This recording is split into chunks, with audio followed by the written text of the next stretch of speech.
Welcome to my YouTube channel Brijesh Singh Pioneer.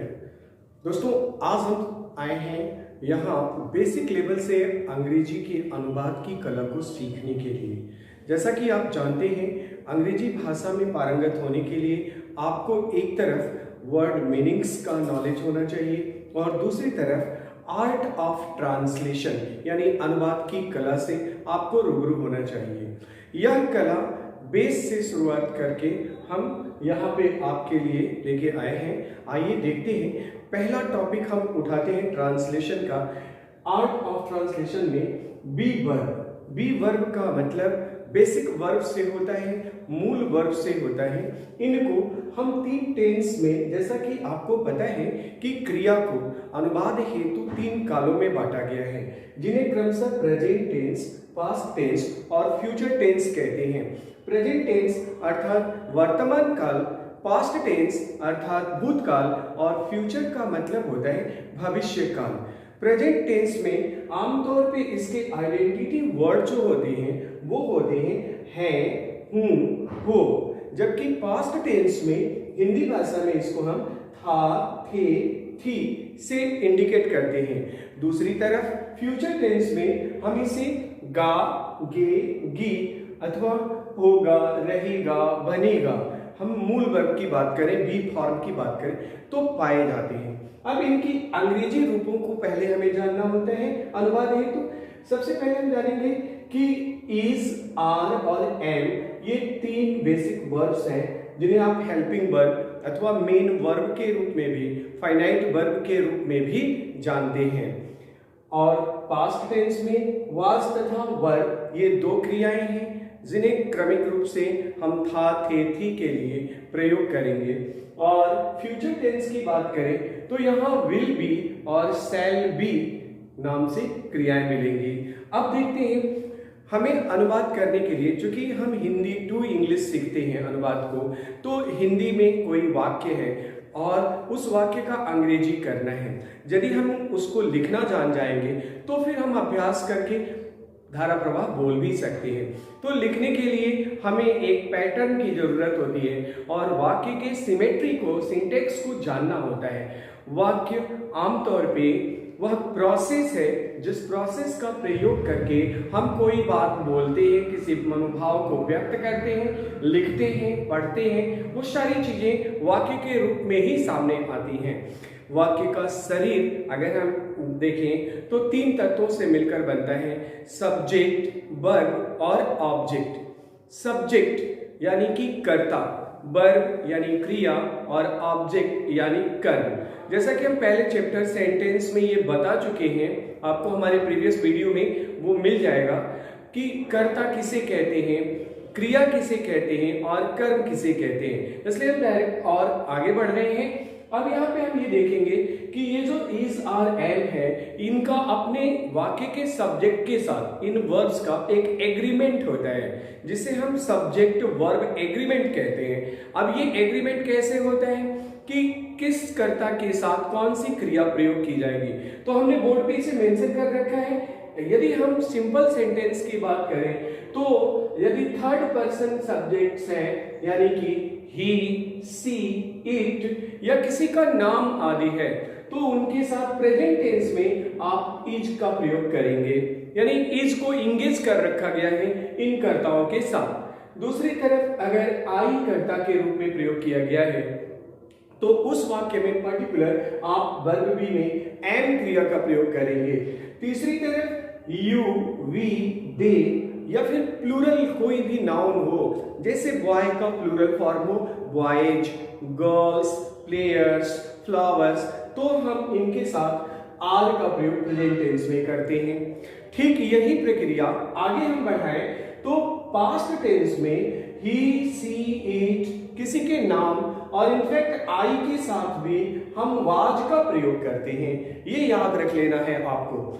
दूसरी तरफ you, we, दे और किसी प्लूरल नाउन के पहले के साथ आप वर का प्रयोग करते हैं। हालांकि इस नियम का एक एक्सेप्शन कंडीशनल सेंटेंस में इमेजिनरी कंडीशन के समय पाया जाएगा। इसे हम आगे कंडीशनल चैप्टर जब पढ़ेंगे तो उसमें आपको डिटेल देंगे। तीसरी तरफ हम फ्यूचर टेंस की बात करें तो फ्यूचर टेंस में आप देखेंगे विल और शैल इसकी मूल सहायक क्रियाएं हैं, मूल सहायक क्रियाएं हैं। इनके साथ हम बी क्रिया को, चूंकि बी वर्ब पढ़ रहे हैं तो बी क्रिया को ऐड कर लेते हैं। इनके प्रयोग की जहां तक बात है तो फर्स्ट पर्सन प्रोनाउन आई तथा वी के साथ हम शैल बी का प्रयोग करेंगे, जबकि सेकेंड और थर्ड पर्सन प्रोनाउन के साथ विल बी का प्रयोग करते हैं। हिंदी में इनका रूप गागी की आमतौर पे वाक्य के अंत में पाया जाएगा अथवा होगा, रहेगा, बनेगा। अब हम कुछ एग्जाम्पल से अनुवाद की इस कला को आज सीखते हैं। जैसे हमने एक एग्जाम्पल दिया कि अंकुश नटखट है, अंकुश नटखट है, इसमें अंकुश का नटखट होना उसका कर्म दिखाया जा रहा है, उसके द्वारा कोई क्रिया नहीं की जा रही है, अंकुश के बारे में कोई बता दिया।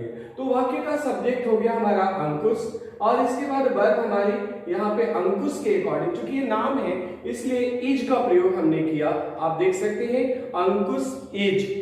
और अब नटखट की अंग्रेजी जो है नॉटी, ये शब्द तो आपको खुद तैयार करने पड़ेंगे। दूसरी तरफ देखेंगे अंजलि मेहनती है, तो यहाँ पे अंजलि इज लेबोरियस, क्योंकि ये सिंगुलर नाउन है, एक को इंडिकेट कर रहे हैं, इसलिए यहाँ पे इज का प्रयोग किया गया। वन मोर जेंडर वाइज मैंने दिया एग्जांपल, वह कामचोर है, तो यहाँ पे वह पुरुष है, ही का प्रयोग किया, इसके बाद बी वर्ब इज का प्रयोग किया और कामचोर की जो इंग्लिश है शर्कर, इसका प्रयोग किया गया है, ही इज शर्कर। चौथे वाक्य में आप देखेंगे मैं आपका प्रशिक्षक हूं, तो आई एम योर मेंटर, आई के साथ एम फॉलो कर रही है और फिर your mentor, I am your mentor. अगले वाक्य में आप देखेंगे वे लोग कामयाब हैं, तो ये प्लूरल की तरफ इंडिकेट कर रहा है, कई सारे लोग कामयाब हैं, तो यहाँ पे दे के साथ हम प्लूरल वर्ब को उसके साथ एंगेज किए हुए, तो दे आर सक्सेसफुल, वे लोग कामयाब हैं।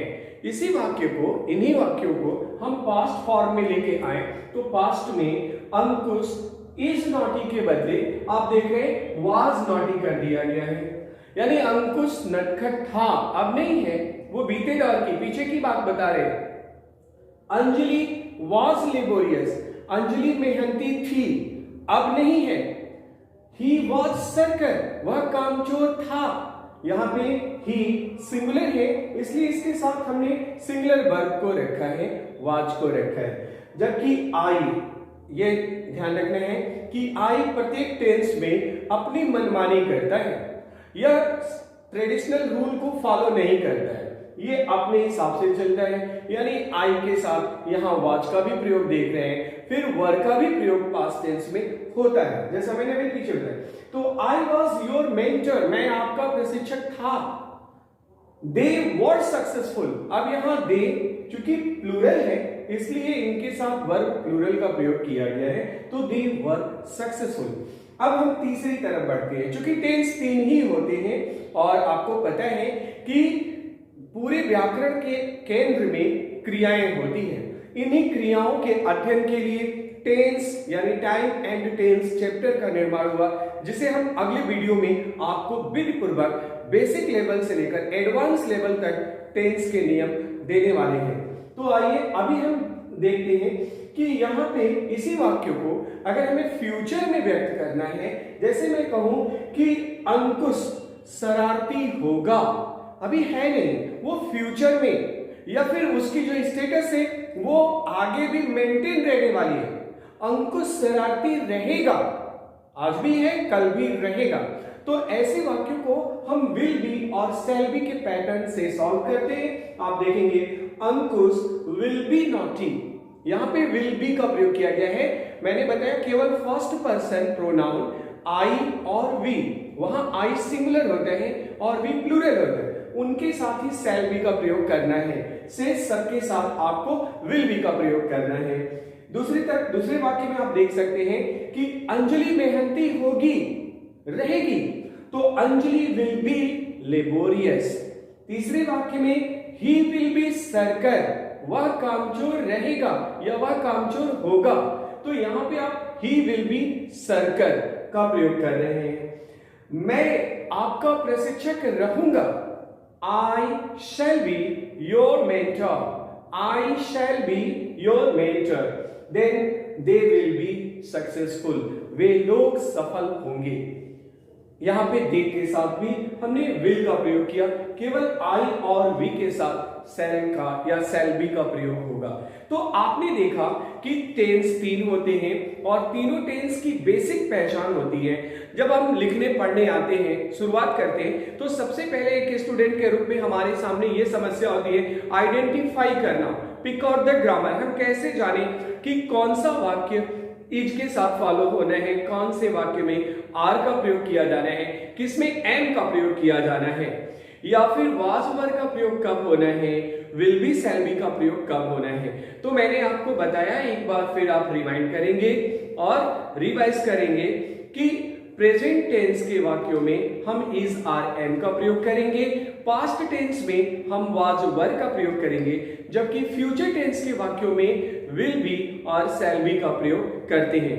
दूसरी तरफ एक और इंपॉर्टेंट बात यहां पे हमें सीखना है कि टेंस चाहे कोई भी हो, अभी हमें यह एक प्रोसेस है और इस प्रोसेस का श्री गणेश हो रहा है। अभी हम फर्स्ट स्टेप पे हैं, बी फॉर्म, इसके बाद हम हैव फॉर्म पढ़ेंगे, डू फॉर्म पढ़ेंगे, इसके बाद हम कंपल्सिव पढ़ते हैं, मॉडल्स पढ़ते हैं, देन टाइम एंड टेंस पढ़ते हैं, अबाउट टू का यूज पढ़ते हैं, कंडीशनल्स पढ़ते हैं, लेट के नियम, यानी 1 बाय 1 बहुत सारे यानी दर्जनों चैप्टर्स हमें पढ़ने होते हैं। तब जाके हमारे अंदर अनुवाद करने की कला विकसित हो पाती है सही तरीके से।